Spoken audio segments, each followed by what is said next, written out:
Most common watercolor mistakes. This one's all about putting in strong shadows far too early.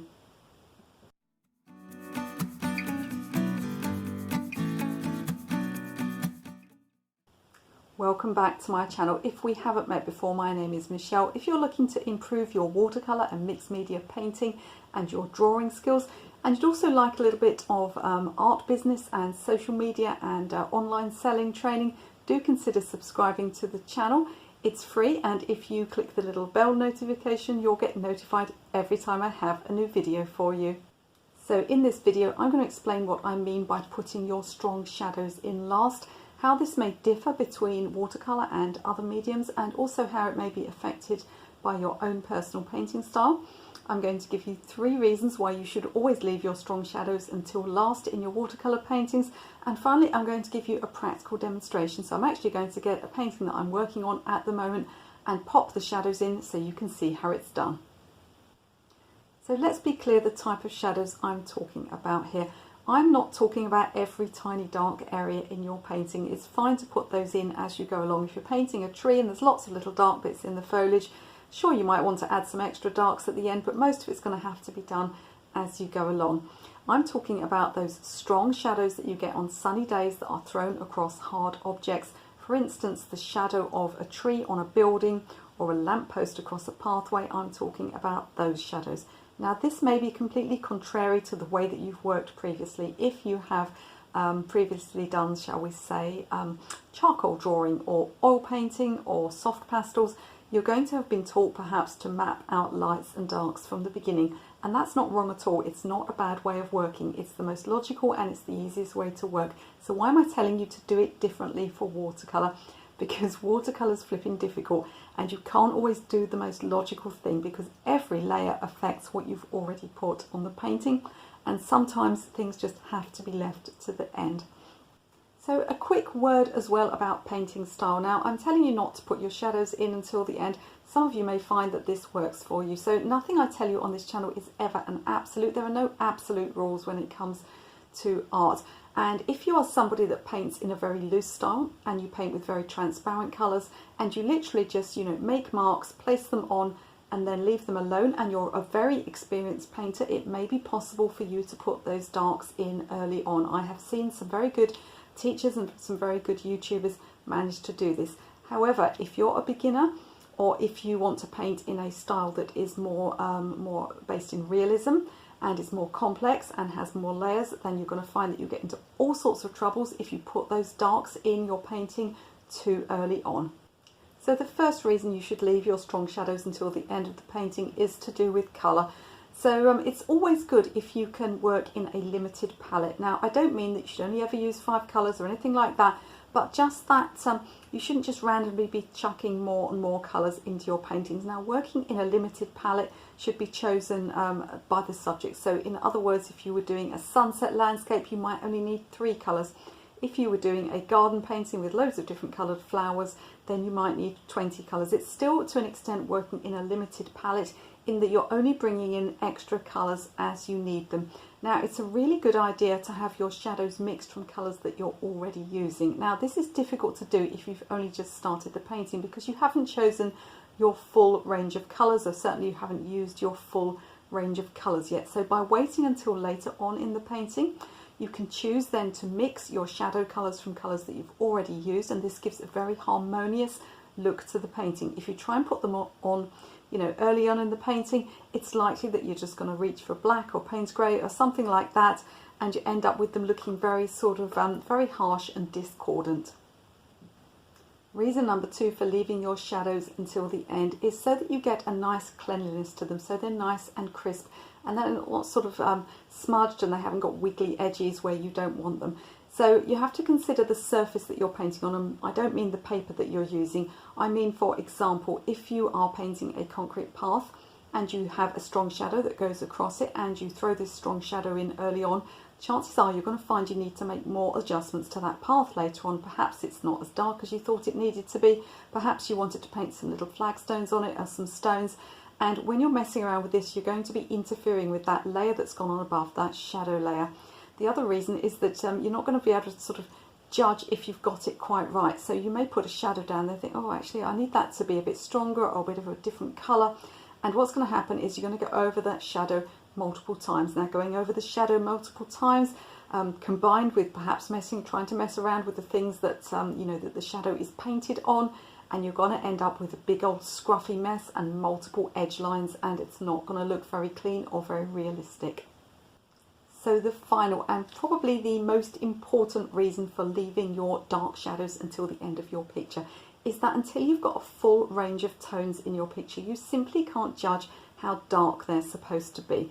It's really, really hard if you do this early on, because the chances are you're going to find that they're just not dark enough. It's easy to put colours and tones in early on in your painting and think that they're strong enough. You know, I think we've all done the thing where we've painted this sort of pale blue sky and think, oh, that's really lovely, that's really subtle.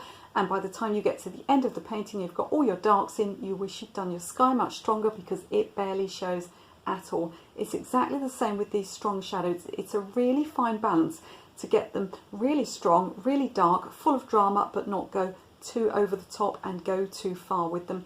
And your best chance of doing this effectively is to leave them right till the end and to work in the traditional manner of watercolour painting, light to dark. So I'm going to point the camera downwards now, and I'm going to show you a painting that I have been working on, a little painting, and we're going to throw some shadows on it, and you'll be able to see the exact process for doing this and how it's going to really, really add some lovely light and drama to your paintings. So here we are looking down at my drawing board, and this is a little painting that I've been doing sort of over the course of 6 months. It's not to say it took me 6 months to paint, but I started it as a demonstration piece 6 months ago in a course, just to give an example of certain ways of laying out this sort of painting. And then I worked on it again about 2 weeks ago when I was sat in a room full of other tutors of various crafts and arts, and we were there so that people would come around and look at what sort of classes they could take locally. So this is not a standard painting. It's therefore a little less planned than usual, and I haven't been writing my colours down because, as I said, there were 6 months in between picking it up and starting it again. But actually I'm not too unhappy with it at all. I'm pretty much certain of the colours that I've used previously. So I'm going to go ahead now and finish it. I understand that you might have liked to see the whole process. Do let me know in the comments below if you would like if you'd like a proper walkthrough tutorial on painting a scene like this, because I know people sometimes have trouble with trees and sky and things like this and knowing where to start. So let me know if that's something you would like. I frequently paint this sort of view because it's local to me. This is our local disused railway walk. Now, I did have some photographs that I was kind of vaguely looking at while I was working, but they certainly weren't, you know, I wasn't copying from one particular photograph. So I'm at the stage now where you can see I've got quite a few darks in, but at the same time it's not finished, and I haven't got anything like the strong shadows that I would get across the pathway in sunlight. So that's what I'm going to be doing now. So first of all, I'm going to be putting some final little dark touches in. I mean, if you look at this area here, it's not particularly, you know, it's not particularly a focal point yet. So if you look at this photograph here, you've got a very strong focal point here. So there's lots of ways of doing that. And one of the things I've been trying to do here is just to sort of shape some branches around and get some darks right next to those lights. So although I'm going to show you how to do shadows here, I'll just mention this, you know, this final process of perhaps getting some darker touches in. I'm also using this kind of curved effect to draw the eye, and what it should do eventually is draw the eye down the pathway, and then you should get some sort of strong darks and lights, and this area here should end up being the area with the most contrast in, so that people's eyes are really drawn to sort of following down that pathway. The other thing I'm going to do here is drop some more darks in. So I'm pretty sure that I was using some Prussian blue at some point, so I'm going to be using some Prussian blue, a little bit of yellow, a little bit of lemon yellow, because I'm trying to keep the colours in the distance fairly cool. It's a good way of making things recede. So I'm just mixing, it's probably off camera here, but I'm just mixing a little bit of lemon and Prussian. And what I can do then is I can go in and sort of start getting some real darks to contrast against those light areas, and you can see we start getting much more strong contrast down here. I'll probably go a little bit darker down here as well, although I'm going to be putting some shadow down here, and I'll make sure that I get a little bit of shadow right along here too. So again, I'm going to do some more touches to the general darks in this painting, but I won't make you watch all of that now, because we're going to get on with putting these strong shadows in, and then it would just be a matter of one or two minor little touches elsewhere. A stage I always go through when I'm finishing a painting. Now when you're throwing shadows across a path like this, it's really important that they're not too dull, so we want to mix up a colour that's quite lively. Now there's all sorts of things we could use. We could use a dark brown, a dark grey.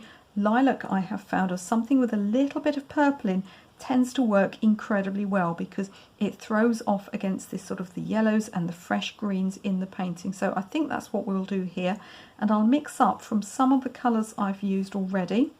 So I've got the lemon and the Prussian, and I'm going to mix up a puddle. I'll probably put some pink in as well, so that I tip this this colour a little bit into the pinks and the lilacs. So there'll only be a touch of yellow in it, and that's just enough to make the neutral.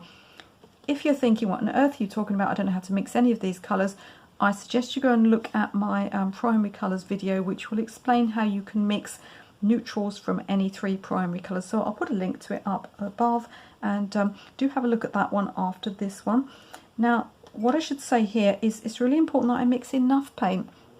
It's no point just sort of making, you know, if I show you where I was mixing the greens here, there's no point just mixing up a little bit like this and trying to put my shadows in. It's not going to cut it at all. So these are quite nice, these palettes. They've got quite nice deep wells. But even better than that would be to get a little plastic container. So I'm going to stop the video now, fetch my little plastic container, and I'm going to start mixing up enough paint that I can put shadows right across this pathway. So here I've started to mix the colour I'm going to use. I've put some newspaper across my board so that I don't get any splatters as I pick up this paint, and you'll see that I'm using a very old acrylic paintbrush, a very cheap brush, because I don't want to ruin my best paintbrush by scrubbing at these dried paints. I'm also using this little plastic tub which will have had humus in or something like that before it was washed out, and I'm working with the three primaries. So I've got the staining colour, which is Prussian blue. You're going to need at least one staining colour in this mix, and then I've got a little bit of lemon yellow, and then I've got a little bit of pink. What this is going to do is push into a neutral, so we're going to end up with some form of grey or blue grey or lilac grey or green grey, depending on how I balance these colours out. So I'm just going to mix colours in until I'm happy with the results. So I've been trying out the colours here. Started out rather blue, went to grey, but not dark enough. So I'm starting to get more of the colour that I want here. I think I want it a bit more pink, a bit more lilac, but I also want it much stronger. So I'm going to switch the camera off again and dump a load more colour in. So I'm going to have more of the Prussian blue, a little bit more yellow, a little bit more pink, and I'm going to keep adjusting those colours until I get the balance right. So now I've finished mixing my colour. I've got a scrap of paper here so I can try it out, and the whole time I've been mixing, I've been trying out colours. So important to try your colours out before you put them on your paper. Why wouldn't you do that? It's just an added check that things are on the right track. And I can even, if I want to, I can let it dry, see how it looks when it's dry, and I can also place it near where it's going to see if I'm happy with the colour. I'm pretty happy with that.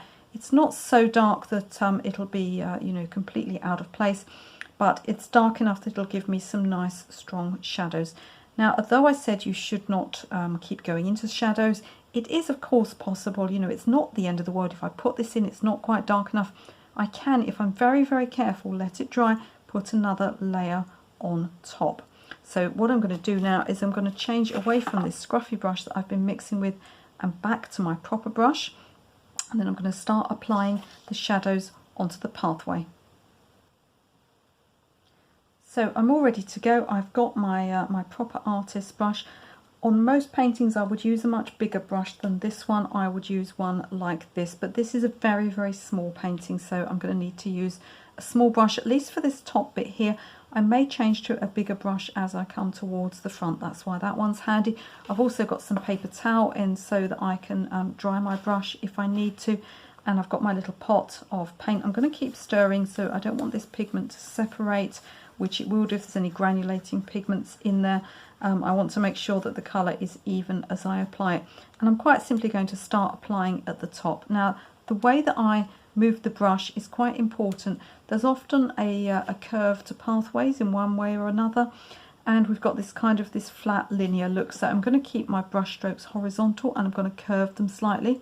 I'm also, because we've got perspective, what I'm going to do is I'm going to make sure that the shadows up here are narrower than the ones here. Don't forget that they are the shadows of trees, and the trees in the distance appear to be much smaller, don't they? So we're going to make the shadows give the impression of perspective. So I'm going to start quite simply in here, and I think I'm going to leave a little bit of a gap here because like I said, I do want to get that that impression of a focal point down in the distance. And I'm just starting just on the edge of the bushes and the things that are growing across. And remember, you're painting tree shadows, so we could have sort of the idea of tree shapes in there too. Each time I dip back in, I'm stirring. Now this isn't quite as scary as a flat wash where you can't take your brush off the paper, because once those are in, I can pause for a second and then I can go on to the next thing. As I said, I want to make sure I've got a bit of curve. You know, maybe there's an area where we go over a bump, and here I can try and go around a little bit some of these little leaves and things here, so that I get this nice mottled effect. Maybe in places the shadows cross over each other, because we're looking at the shadows of trees and branches, and I'm fairly happy with that so far. As we come forward, I'm going to start looking at putting in some bigger shadows. Now you can see that this pathway has already been painted in several layers. So I had at one point got masking fluid on there, I did some splattering, all sorts of stuff went on, but all of that has been removed now. So this is the absolute last layer that's going on the pathway. As I said, I may go back just a little bit, because once these strong shadows are in, I'll be able to tell if I need any more shadows in the surrounding trees. I don't want to overdo it, but I probably will put a few in. Now this paint colour is working really well. It's dark enough that I'm getting some shadow areas, just taking it a little bit here into the foliage at the side, but it's light enough that as it dries I'm still going to see things through it. So all of those speckles and all of that work I did on the pathway are going to show through these shadows. Now don't be under any illusion, the first time you try this and you try mixing up a strong colour like this, it's really scary and you may get it wrong. I'm not going to tell you you won't get it wrong, you may just mess it up completely, but that's kind of, it's a stage you have to go through. I've often, you know, been right at the end of a painting. I've spent ages mixing up the perfect shadow colour, and I've been really panicking that, oh my god, this is the point. I know I have a reasonable looking picture, and this is the point maybe where I completely screw everything up. But you just have to take those chances. Now, if you don't ever take chances like that, and if you don't ever try anything that's a bit scary, you're going to find that your painting doesn't progress at all, and that you just end up stuck in rather a rut. Now I'm going to change paintbrushes down here, because at the front here you can see from this picture here, you know, we're going to get more shadows as we come forward, and it's not a bad way of sort of blocking the eye off in the corners as well and taking the eye into the picture. Don't be too obsessed by the, you know, the exact shapes that you're painting. Just be certain that you're going fairly horizontal. Always want to move your brush in a horizontal manner rather than going up and down, because you're looking all the time to trick the brain into believing that it's looking at a landscape, and so you need the horizontal going on in there. And I'm just literally going to fill most of this area in here, I think. We're going to fill all of that in actually. Like I said, it's very scary, isn't it? Blocking off these areas that you've already painted that weren't looking too bad at all, and now you're chucking this dark all over them. And if you start doing this and it just looks terrible, go with it. Just keep going, because you really can't judge how it's going to look until the painting is finished, until the paint is dry, because watercolour dries rather a lot, lightens rather a lot, as I should say, as it dries. So it's going to lighten, and you're going to end up with a slightly different colour. So I'm taking some of these shadows in here. At this point I can choose to put more in or less in. I do not want to overdo it. Okay, and I'm going to stop myself there. So I'll show you this in a second after it's dry. And as I said, I'm going to go back in now and just consider putting a few darks. I think I need a bit more definition around the edges here. Always remember that dark areas recede. We want these areas down here to recede and these areas here to be lighter. We're also looking at taking the eye into the picture, and look how effectively this has done that. It's like a ladder, isn't it? It's just drawing us into the painting, and then a little bit more work on this focal point here, and it's going to be perfect. So in the final touches, I've added a few more darks around the base of the trees here, and also just doubled down on getting those darks and lights in the center there, so that this new shadowed pathway leads our eye into the painting. I'm pretty happy with that. Not bad for a piece that was only started for 1 or 2 demonstrations. So all that's left to do is let it dry. I'll take a rubber over it then to remove any sort of errant pencil marks that are going to come off, and then I'll sign it and it's ready for framing. So I hope that you agree that putting in the shadows at the end can be really effective. Please remember to subscribe to the channel for more content like this, and you can watch another video right now.